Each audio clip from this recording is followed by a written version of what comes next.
नमस्कार दोस्तों, मेरा नाम है अंकुर गोस्वामी। आप सबका स्वागत करता हूं BFSI करे 24/7 के इस प्लेटफॉर्म पे। आज जो हम सीखने वाले हैं, आज हम सीखेंगे रेज्यूमे कैसे बनाया जाए, प्रोफेशनल रेज्यूमे कैसे बनाया जाए।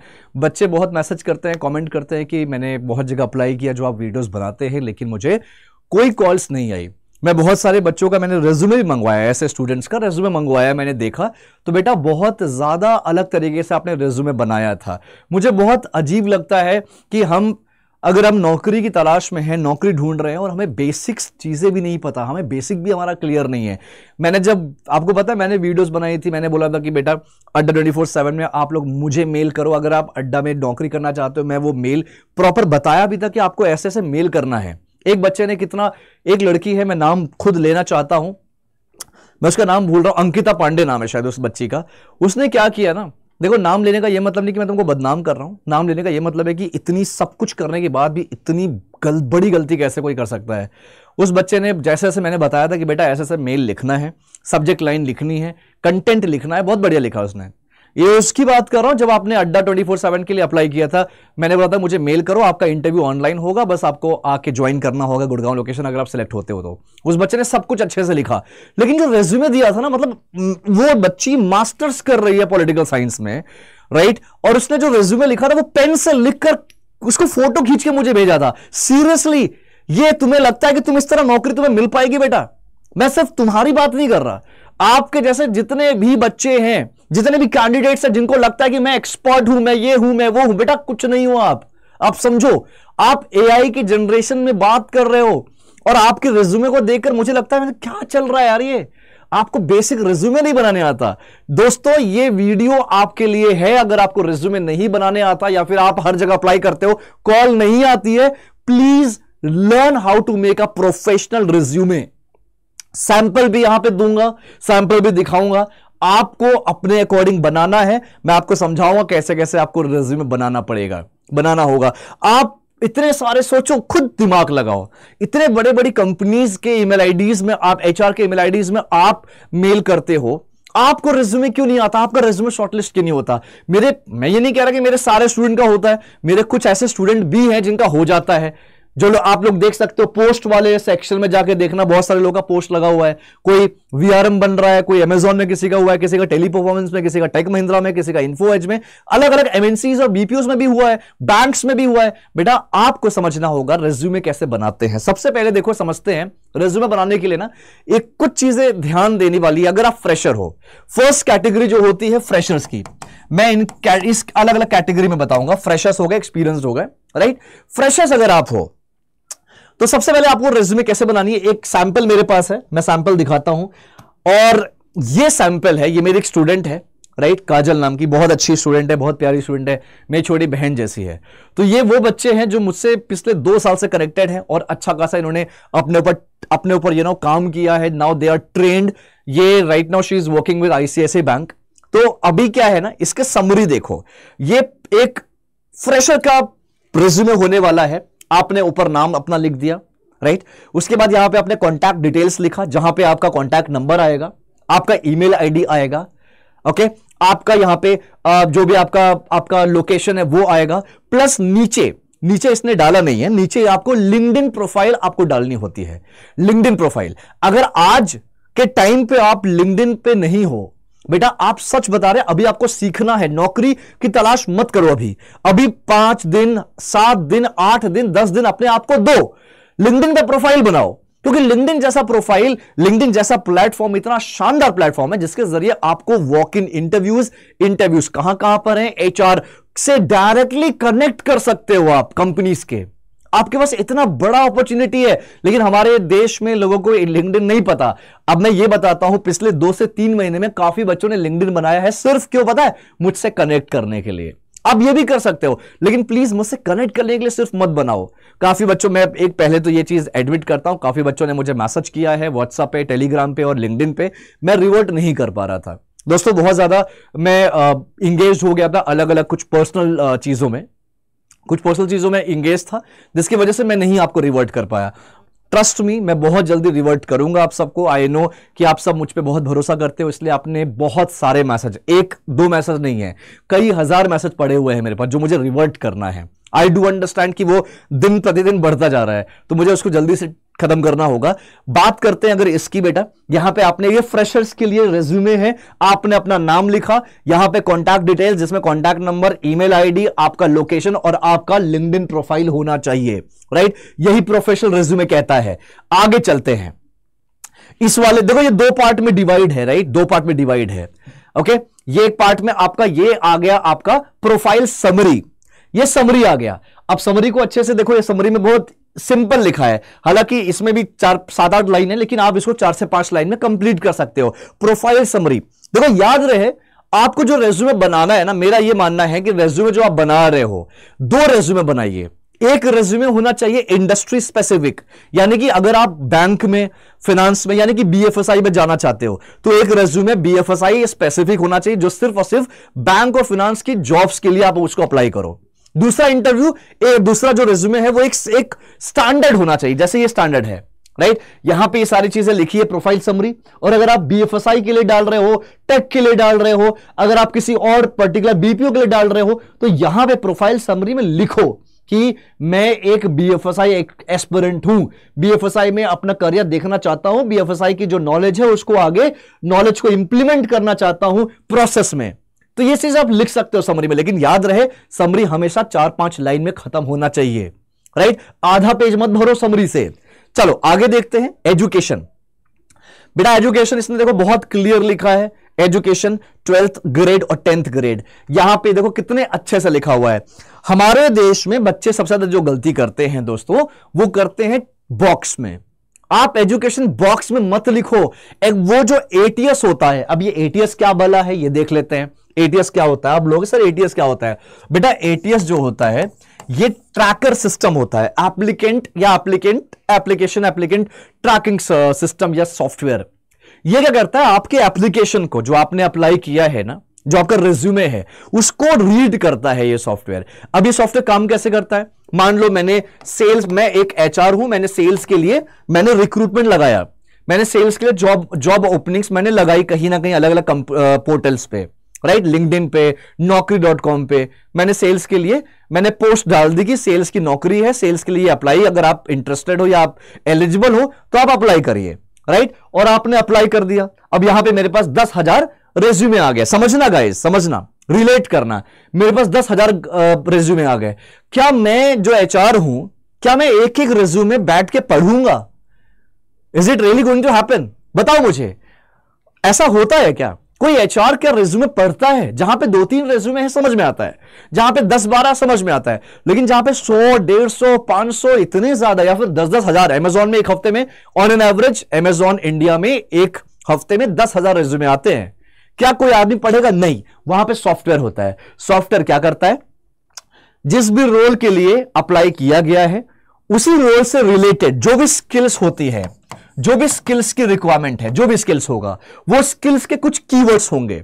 वो कीवर्ड्स को क्या किया जाता है, उस सॉफ्टवेयर में अपडेट किया जाता है, और वो सॉफ्टवेयर उसी कीवर्ड्स के बेसिस पे आपके रिज्यूमे में वही कीवर्ड ढूंढता है।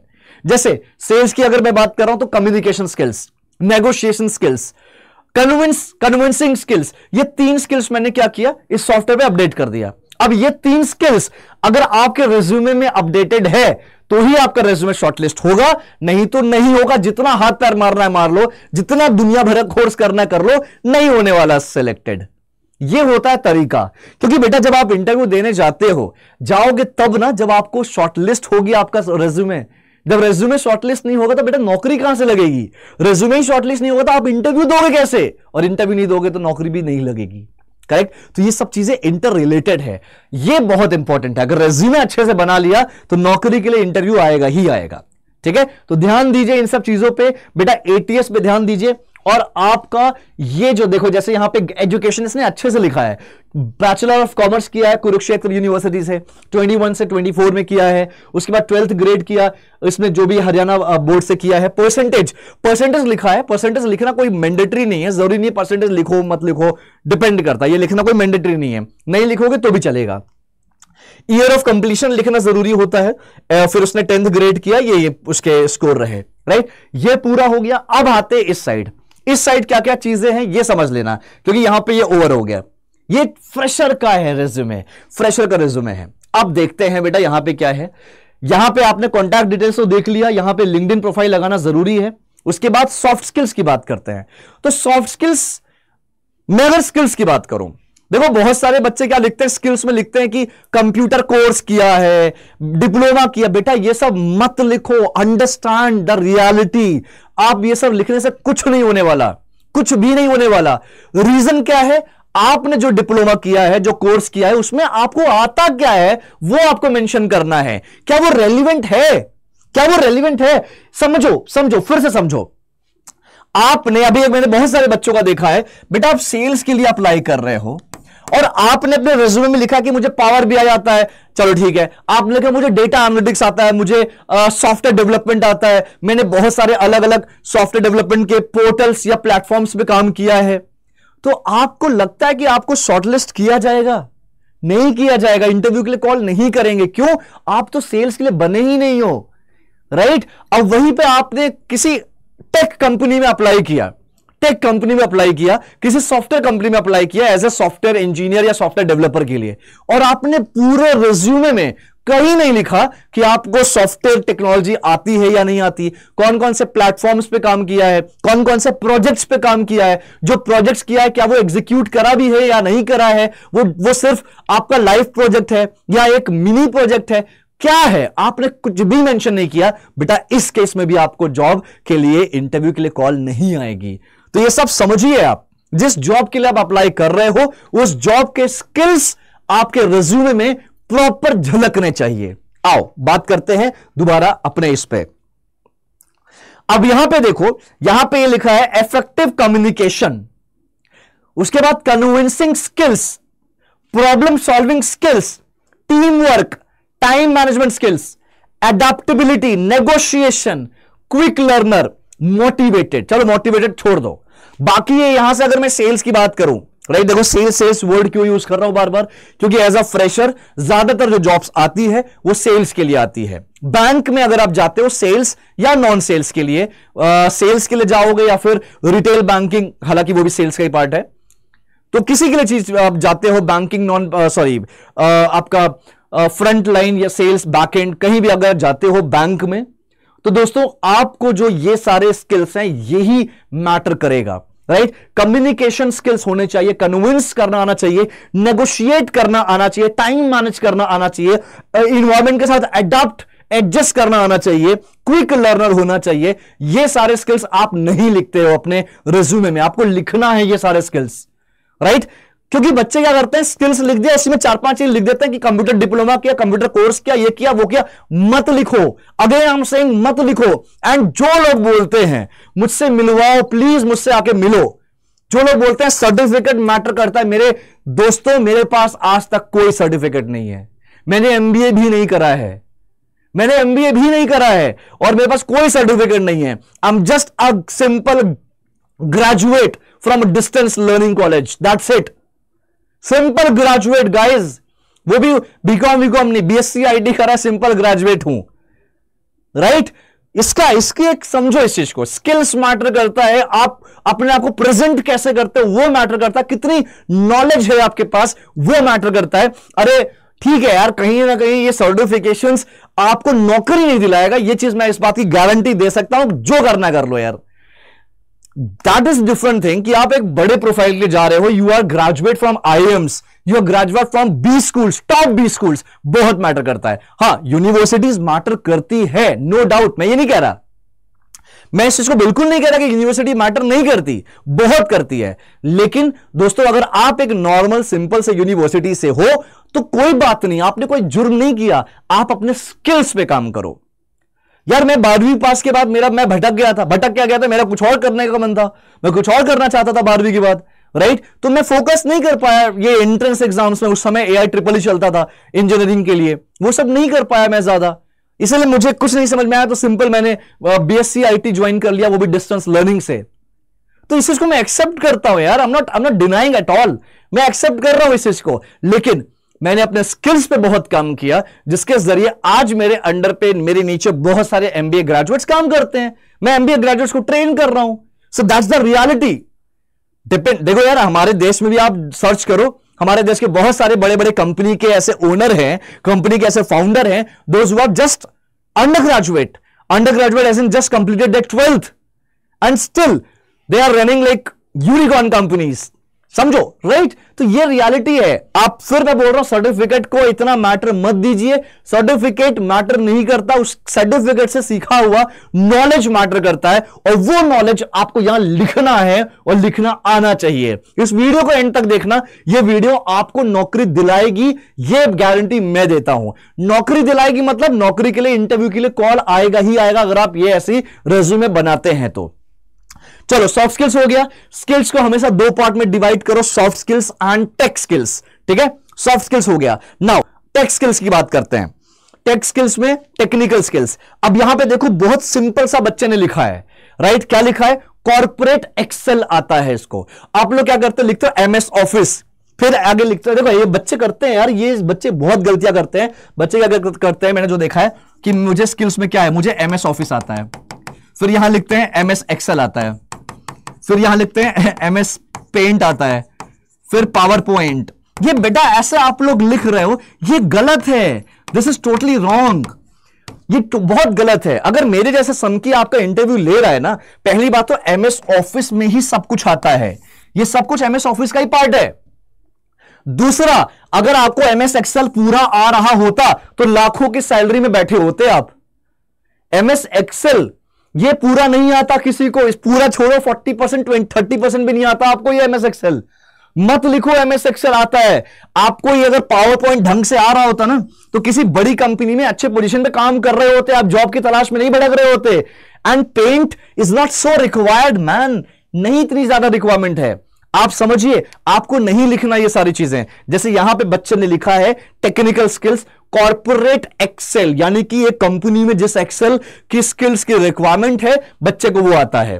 क्या? V lookup, H lookup, pivot table. तो ये बेसिक है हर कंपनीज में, हर इंटरव्यूज में, चाहे आप एमआईएस एग्जीक्यूटिव के लिए जाते हो, चाहे आप किसी भी जॉब के लिए जाते हो, अगर एक्सेल जहां पे रिक्वायरमेंट है, एक्सेल की जरूरत पड़ती है, तो वो लोग यही क्वेश्चन आपसे पूछेंगे कि वी लुकअप लगाने आता है, एच लुकअप लगाने आता है, पाइवट लगाने आता है। यही क्वेश्चंस पूछते हैं 99%, ये चीजें प्रूव्ड है, राइट। तो आपको रिसर्च करना है एक्सेल, और हां प्लीज जो आता है वही लिखो। चलो आप बोल रहे हो सर नहीं आता, कॉर्पोरेट एक्सेल लिख लो, लेकिन सीख लो जाके। यार क्या करना है, एक यूट्यूब वीडियो ढूंढो, बहुत सारा तुम्हें एक्सेल का ये सारी चीजें एक वीडियो मिलेगी, 3-4 घंटे की वीडियोस होंगी, उस 3-4 घंटे को तुम कम से कम 10 बार देखो, एक्सपर्ट बन जाओगे। मैंने ऐसे ही करा यार, मैंने ऐसे ही सीखा है, मैंने पूरा एक्सेल ऐसे ही सीखा था, राइट। तो आप भी सीख सकते हो, बेस्ट आइडिया है ये, बेस्ट आइडिया। चलो कॉर्पोरेट एक्सेल में लिख दिया। उसके बाद PPT presentation, PPT presentation, the power point presentation, आपने लिखा कॉर्पोरेट रेलिवेंट, यानी कि एक कंपनी में जैसी पीपीटी चाहिए होती है आपको वैसी पीपीटी बनाने आती है। सिंपल है, इसमें भी थोड़ा सा रिसर्च कर लो, थोड़े से सेशंस ले लो यूट्यूब पे जाके, और एक्सपर्ट बन जाओ। बन सकते हो यार, मैंने खुद ये किया है, और मैंने अपनी पास्ट कंपनीज में, अपनी प्रेजेंट कंपनीज में सारी पीपीटीज, आप जो लोगों ने मेरा पहला सेशन देखा होगा, मैं और मेरी टीम मिलकर पीपीटी बनाते थे, कभी वो बनाते थे, कभी मैं खुद पीपीटी बनाता था, और पीपीटी भी शानदार होती थी, राइट। तो पीपीटी भी आपको कॉर्पोरेट लेवल की बनानी आनी चाहिए। यहां पे ये चीज बेसिक है। मुझे लगता है ये जो टेक्निकल स्किल्स वाला पार्ट है ये आपके रेज्यूमे में होना ही होना है। कुछ भी हो जाए ये लिखिए आप, कुछ भी हो जाए, राइट। अगर आप जाते हो, सॉफ्ट स्किल्स की बात करें तो ये सारे कॉमन फैक्टर हैं। अगर आप सेल्स में जाते हो, सेल्स के लिए अपना सीवी बना रहे हो, convincing, communication, problem solving, team work, time management, ये सभी है, नेगोशिएशन, क्विक लर्नर, ये सभी इंक्लूड करना ही करना है। कोई बात नहीं, 4-5 सॉफ्ट स्किल को 4-5 और लंबा कर दो, और 4-5 ऐड कर दो, चलेगा, लेकिन खराब तरीके से आपको रेज्यूमे नहीं बनाना है। लास्ट में क्या होता है, लैंग्वेजेस, आपको जो भी लैंग्वेज आती है वो आप लिख सकते हो। मेरे हिसाब से लैंग्वेज इज लाइक ऑप्शनल, ठीक है। अब ऑप्शनल पे रख लो लैंग्वेज, आप कर सकते हो तो कर लो। चलो ये बात हो गई फ्रेशर्स की, ध्यान देना गाइस, ये फ्रेशर्स के लिए हो गया, ये फ्रेशर्स का है पूरा। अब जो एक्सपीरियंस वाले होते हैं उन्हें क्या करना है बेटा, आपने क्या किया, प्रोफाइल समरी लिख दिया, एजुकेशन ऐसे ही लिखना है, प्रोफाइल समरी और education. Soft skills, tech skills, यहां पे सॉफ्ट स्किल्स आप जो भी काम करते हो उसमें, सॉफ्ट स्किल्स में जो भी अगर कुछ ऐड ऑन हो रहा है तो लिख लो।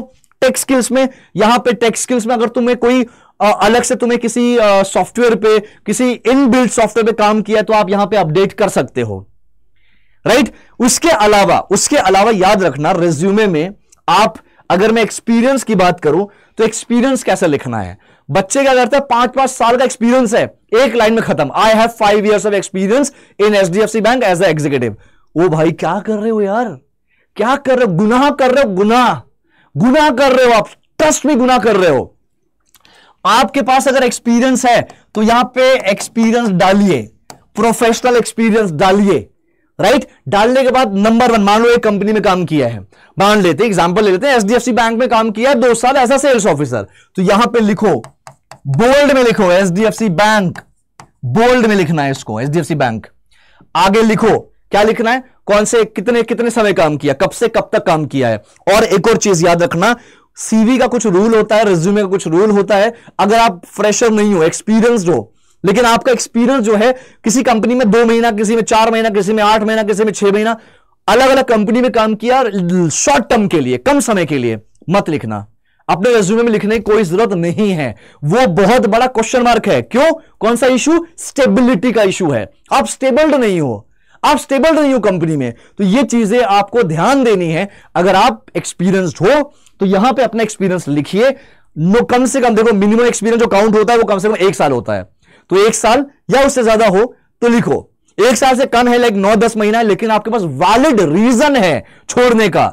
और वैलिड रीजन का मतलब हमेशा मेडिकल नहीं होता है। हर दूसरा आदमी मेडिकल को ही एक्सक्यूज देता है, प्लीज मेडिकल को एक्सक्यूज हमेशा मत दीजिए, राइट। आप यहां पे लिख सकते हैं, अगर आपका कम से कम 1 साल है, 1 साल के आसपास है, अगर 1 साल से कम भी है, वैलिड रीजन है, तो आप यहां पे अपना एक्सपीरियंस लिखिए, एचडीएफसी बैंक बोल्ड में लिखिए, यहां पे अपना टेन्योर डालिए, लाइक फॉर एग्जांपल जनवरी 22 से लेकर आपने फरवरी 23 तक काम किया है, राइट। और उसके आगे आप लिखिए आपका लोकेशन क्या था, कौन से लोकेशन पे थे। अब तुम किसी लोकेशन में हो कि कोई ऐसा शहर है जो नहीं जानता हर आदमी, राइट, तो शहर का नाम लिखो, प्लस आप स्टेट का नाम तो लिखिए, पता तो लगे कौन से स्टेट की बात हो रही है, राइट। तो जैसे मैं लिखता हूं, जैसे मैं जनरली मेरे में लिखा रहता है न्यू दिल्ली, सब जानते हैं न्यू दिल्ली। अब न्यू दिल्ली के अंदर कौन सी जगह, ये लिखने की कोई जरूरत नहीं है, तो आप शहर का नाम लिखिए, वो इनफ है, करेक्ट। शहर का नाम अगर कोई नहीं जानता तो स्टेट लिख सकते हैं। उसके बाद ये लिख दिया आपने, ये बैंक का नाम हो गया, कंपनी का नाम हो गया, ये आपका टेन्योर हो गया, कब से कब तक काम किया। उसके आगे आप लिख दोगे यहां पे कौन सी जगह थी, कौन सा शहर था। उसके बाद क्या लिखना होता है, ये लिख दिया। उसके बाद आप यहां पे लिखिए डेजिग्नेशन, आपका डेजिग्नेशन क्या था, आप कौन से पोस्ट पे थे, कौन से ग्रेड पे थे, एग्जीक्यूटिव थे, सीनियर एग्जीक्यूटिव थे, असिस्टेंट मैनेजर थे, डिप्टी मैनेजर थे, सीनियर मैनेजर क्या थे, AVP, VP, DVP, senior VP क्या थे एग्जैक्टली, यहां पे आपको वो लिखना है, राइट। उसके आगे नीचे लिखना है रोल्स एंड रेस्पॉन्सिबिलिटी। क्या, रोल्स एंड रेस्पॉन्सिबिलिटीज, स्पेलिंग देख लेना पूरा, roles and responsibilities, again I am repeating, roles and responsibilities. इसको लिखना है कम से कम 4 से 5 लाइन में, और वो भी बुलेट्स, एक ही पैराग्राफ में नहीं लिख देना है। रोल्स एंड रेस्पॉन्सिबिलिटी, R&R लिख देता हूं मैं यहां पे, रोल्स एंड रेस्पॉन्सिबिलिटी आपको बुलेट्स में लिखना है, ठीक है। कम से कम 4 से 5 लाइन में ये एक्सप्लेन करेगा कि एग्जैक्टली आप काम करते क्या थे। यहां पे 80% बच्चे गलती करते हैं, बच्चा नहीं बोलूंगा, कैंडिडेट्स गलती करते हैं, जो अपने एक्सपीरियंस को एक लाइन में लिख के खत्म कर देते हैं।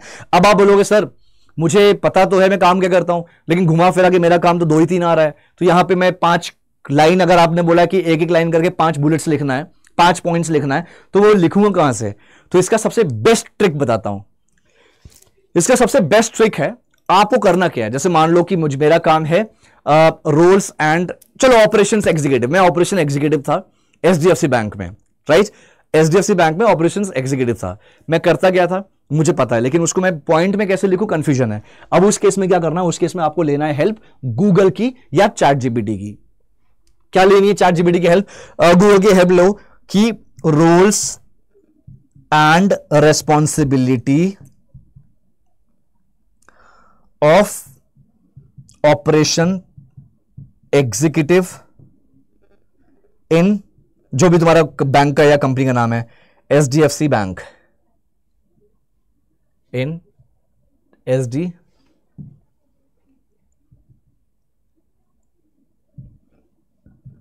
एचडीएफसी बैंक, ठीक है। अब यहां पे भी तुम्हें पता है एआई, ये सब कुछ पूरा यहां पर आ गया, यहां पे देखो पूरा इसमें एआई के जरिए इसने पूरा बता दिया। अब तुम्हें समझ में नहीं आ रहा, तुमने बोला पॉइंट्स में लिखना, कैसे लिखूं, पॉइंट्स में लिखना कैसे लिखना। अब यहां पे देखो, यहां पे ढूंढते रहना आपको ना बहुत सारे naukri.com दिख रहा है, naukri.com पे जाओ, यहां पे जरा जाके ना एक बार चेक करो और यहां पे नीचे जाओगे तो यहां पे आपको पूरा रोल्स एंड रिस्पॉन्सिबिलिटीज दे देगा।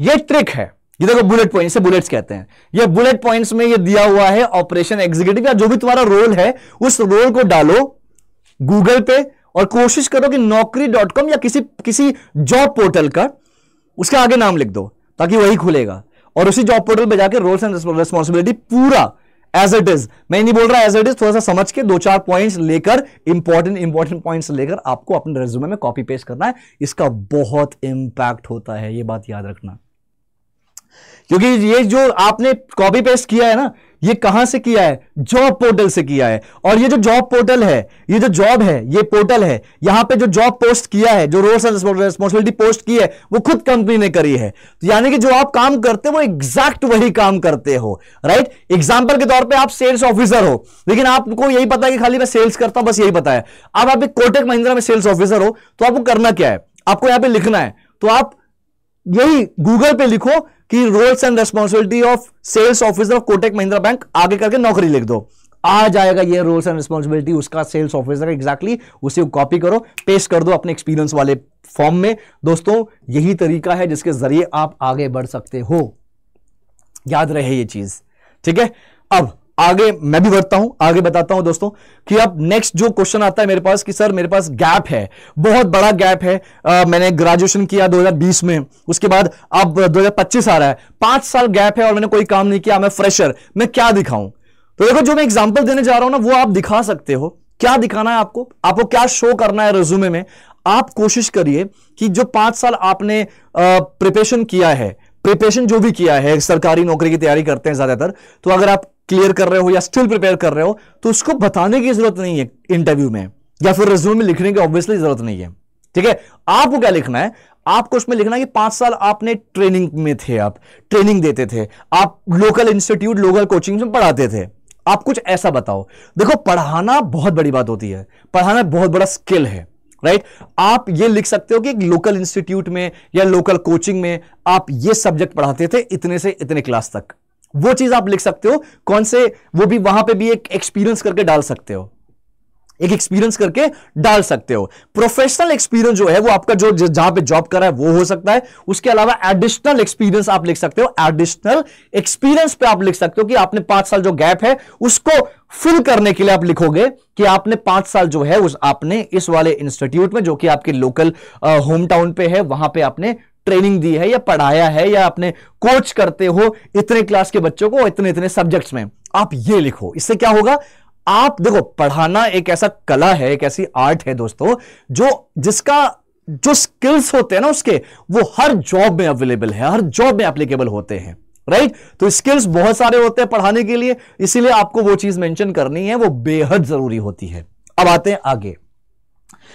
अब आप बोलोगे सर स्ट्रेंथ, वीकनेस, हॉबीज, अरे कुछ ना लल्ला मेरे, कुछ नहीं करना इन सब चीजों का। आप बोल रहे हो कि सर मेरे कमजोरी है कि मैं बहुत जल्दी भावुक हो जाता हूं, बहुत इमोशनल हूं, अरे ये सब नहीं लिखते रेज्यूमे में। अब आप रेज्यूमे में जो हॉबीज देखो, ज्यादातर जो हॉबीज लिखते हैं वो क्या लिखते हैं पता है, कि कुकिंग करना अच्छा है लगता है, पिक्चर देखना अच्छा लगता है, गाना सुनना। अरे क्यों लिख रहे हो यार, क्यों अपने पैर पे कुल्हाड़ी मार रहे हो। साइकोलॉजिकली सोचो ना यार, कोई एचआर, कोई रिक्रूटर तुमसे खाना थोड़ी बनवाएगा, ये जमाना गया, हो गया। पहले होता था ऐसा कि जो एचआर होते थे वो देखते हैं तुमने हॉबीज में लिखा है कि हाँ भाई डांस करना है, डांस करके दिखाओ तो तुम डांस कर रहे हो वहां पे, ऐसा नहीं होता। अब सब कुछ एआई और टेक और स्किल्स की बात होती है यार। वो पहले होता था, पहले आपने ये सब स्टोरी सुनी होगी, हॉबीज में लिखा है सिंगिंग करना, बेटा चलो गाना गा के दिखाओ तुम सिंगिंग कर पाते हो। उसका क्या मतलब यार, क्या रोल है उसका, कोई क्या फायदा आने वाला है, वो यूज होगा हमारी कंपनी को ग्रो करने के लिए, नॉट एट ऑल। तो क्यों लिखना वो चीज, करेक्ट। तो हॉबीज, स्ट्रेंथ, वीकनेस मत लिखिए और बोलिए भी मत अपने इंट्रोडक्शन में। उसके अलावा अचीवमेंट, बच्चे अचीवमेंट लिखते हैं, अचीवमेंट लिखते हैं कि मैंने बैंक का एग्जाम निकाला है, 4 बार मैंने मेंस क्लियर किया, 4 बार अपने मेंस क्लियर किया। आप ये लिखते हो, बहुत सारे बच्चों का देखा है मैंने यार, जो सरकारी नौकरी की तैयारी कर रहे हैं ना, उनको लगता है वो अचीवमेंट है। नो डाउट वो अचीवमेंट है, बिल्कुल अचीवमेंट है, 4 बार आपने मेंस क्लियर किया है। इसका एक दूसरा फेज भी तो है, ये भी तो लोग बोलेंगे ना, नहीं नहीं नहीं नहीं नहीं, 4 बार मेंस क्लियर नहीं किया, 4 बार इंटरव्यू में फेल हुए हो, ये भी तो समझो आप। अगला आदमी तो वो हमेशा वैसा नहीं है ना, जैसा आप कहना चाहते हो, बताना चाहते हो, वही वैसा सोचेगा, ऐसा जरूरी नहीं है। वो ऐसा भी सोच सकता है जैसा वो सोचना चाहता है, आप उसे सोच पे कंट्रोल नहीं कर सकते, करेक्ट। तो ये रियलिटी है, आप ये सब मत लिखिए। अचीवमेंट्स में आपने एक्चुअल में कॉर्पोरेट रिलेटेड अगर कुछ अचीव किया है, कॉर्पोरेट जैसे कोई कॉन्टेस्ट आपने, sales contest, communication contest, debate contest, ये लिख सकते हैं आप, बिल्कुल लिख सकते हैं। आप टेक के लिए अप्लाई कर रहे हो, जॉब के लिए टेक का रिज्यूमे बना रहे हो, और टेक कोई होता है ना, कोई मैराथन टाइप होता है, कुछ हैकेथन होता है, या कुछ भी होता है, रोबोटिक्स वाला कॉन्टेस्ट होता है, उसमें आपने पार्टिसिपेट किया था, वो लिख सकते हो। उसमें आप रनर अप थे, वो लिख सकते हो आप, तो वो सब लिखिए। अब आप लिख रहे हो मैं सिंगिंग कंपटीशन में टॉप किया था, कोई मतलब नहीं। अब आप एक बच्चा लिख रहा है कि मैं 10th क्लास में कैप्टन था, क्या करूं मैं, 10th क्लास में कैप्टन थे भाई, 10th क्लास में तुम 15 साल के थे, आज तुम 25 साल के हो, ह्यूज डिफरेंस। 10 साल में इधर से उधर चीजें हो जाती है, 10 साल के लोग डिकेड कहते हैं यार, बहुत बदल जाती है चीजें। प्लीज ऐसी चीजें मत लिखिए अपने रिज्यूमे में जो एक गलत इंप्रेशन क्रिएट करे। क्लियर है? मेरे हिसाब से यही सारी चीजें होती है जो रेज्यूमे में इंक्लूड करना होता है। रेज्यूमे को बहुत ध्यान से बनाइए, ध्यान से लिखिए, एक एक चीज ध्यान दीजिए। और दोस्तों याद रहे, जो मैं वीडियोस बनाता हूं ना जॉब के लिए, आपको मैंने बोला मल्टीपल अपने रेज्यूमे बनाओ। वैसे 2 रेज्यूमे बनाना है, एक आप जिस इंडस्ट्री में जाना चाहते हो एक वो बना लो, राइट, और एक जो है वो एक स्पेसिफिक करके बनाओ, सॉरी वो स्टैंडर्ड बनाओ। उस स्टैंडर्ड में जैसे मैंने बताया कि भाई अमेजॉन में जॉब निकली है बीपीओ की, राइट, अमेजॉन ऑब्वियसली बीपीओ में ही आएगा। अमेजॉन की जॉब निकली है मान लो कॉलिंग की, और उसमें बहुत सारे स्किल्स की रिक्वायरमेंट है। ये स्किल्स है, वहां पे जहां पे भी जॉब दिया हुआ है वहां पे स्किल्स लिखा रहेगा। तो वो जो स्किल्स है उसको कॉपी करो, कॉपी करके अपने रिज्यूमे पे पेस्ट कर दो। यही तरीका होता है। मान लो मैंने बोला कि भाई वीआरएम की जॉब निकली है कोटक महिंद्रा बैंक में। अब जरा सर्च करो कि वीआरएम जॉब के लिए क्या क्या स्किल्स की जरूरत है, सर्च करो, सर्च करोगे मिल जाएगा स्किल्स, वो सारे स्किल्स अपने रिज्यूमे में कॉपी पेस्ट कर दो। ये क्या करो, ऐसे कैसे करना है पता है? जिस कंपनी में आप अप्लाई कर रहे हो, अगर आप चाहते हो कि तुरंत कॉल आ जाए, दोस्तों यही अप्लाई करिए, यही ट्रिक, यही टेक्निक काम करती है, राइट। अगर आप मेरे बारे में नहीं जानते हो, मैं बता देता हूं, ये सब मेरा एक्सपीरियंस है। 15 साल काम किया है, मजाक नहीं था, 15 साल काफी अच्छा एक्सपीरियंस रहा है, काफी अच्छी जर्नी रही है। लाइक ग्राउंड लेवल से काम करना शुरू किया था, एग्जीक्यूटिव लेवल कॉलर में भी था। Hi my name is Ankur, I am calling from this company, how may help you, ये मैं भी करता था। करते करते ग्रो किया, स्किल्स पे काम किया, सब कुछ मतलब समझने लगा, हर चीज, कंपटीशन समझा, स्ट्रैटेजी समझा, एंड ग्रो करता गया। 15 साल एक्सपीरियंस हो चुका है। कई साल मैंने बैंक में काम किया।